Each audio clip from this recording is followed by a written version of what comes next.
Maulid itu ulang tahun. Bukan. Bukan ulang tahun maulid itu. Bukan ulang tahun, bukan peringatan ulang tahun maulid itu. Ingat baik-baik. Kalau pakai peringatan itu pakai Id. Id, Idul Milad, ya, hari kelahiran, peringatan hari kelahiran, ulang tahun. Tapi kalau cuma maulid itu waktu kelahirannya. Apa hukumnya hari kelahiran? Hari kelahiran gak ada hukumnya.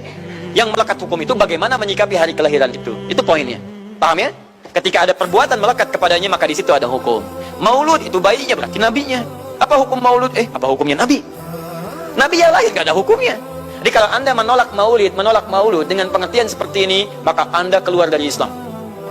Kalau dalam hukum seperti ini, saya menentang maulid Nabi, berarti anda menentang kelahiran Nabi SAW. Saya menentang maulud Nabi, berarti anda berhadapan dengan Nabi, anda musuh Nabi. Jadi kalau anda dimaksudkan dengan kata maulud dan maulid, anda tidak bisa menentangnya, bisa menerima. Saya menerima. Kenapa? Karena dalam pengertian bahasa, maulid itu artinya waktu kelahiran. Maulud artinya nabinya. Bagaimana menyikapi maulid dan maulud itu? Saya tahu nabinya dilahirkan, nabinya sudah ada. Jelas ya? Maka kemudian saya pun tahu waktu kelahirannya. Bagaimana kemudian menyikapi itu semua? Maka Masya Allah, Quran surah ke-11 tadi, 10 tadi, Yunus, ayat 57 sampai 58. Kalau sampai kemudian ke 58-nya, falyafrahu. Gembira antum. Gembira, bahagia, silahkan. Ya, maksud tidak gembira, Nabi Isa gembira, kita tidak gembira.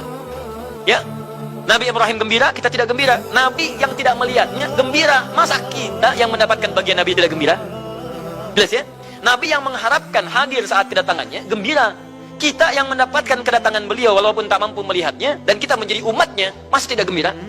Umat dulu bukan bagian umat Nabi Muhammad, karena Nabi Muhammad tidak hadir di zamannya. Gembira dengan berita kedatangan Nabi Muhammad, padahal nabinya belum datang. Masa kita yang jadi umatnya, yang nabinya telah kemudian kita dapati walaupun tidak melihatnya, masa kita tidak ikutan gembira? Maka pertama kita mesti gembira.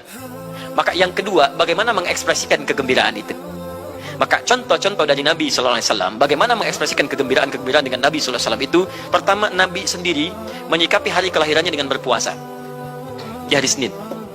Jelas ya?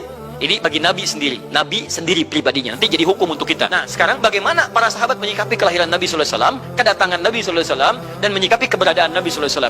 Bukan cuma lahirnya, tapi setiap kedatangannya. Nabi datang dari Madinah, dari Mekah ke Madinah disambut oleh para sahabat yang ada di sana. Nabi datang dengan perang Tabuk, dari perang Tabuk disambut oleh para sahabat di sana. Tala al-badru alaina min thaniyatil wada'i, wajib syukru alaina mada'alillahi da'i. Masya Allah, disambut dengan madid. Bukti kesenangan mereka kepada Nabi SAW. Ada yang memuji Nabi SAW seperti Hasan bin Thabit, buat puisi-puisi memuji Nabi. Seperti Zuhair bin Abi Salma, tadinya musuh Nabi, begitu masuk Islam memuji Nabi SAW.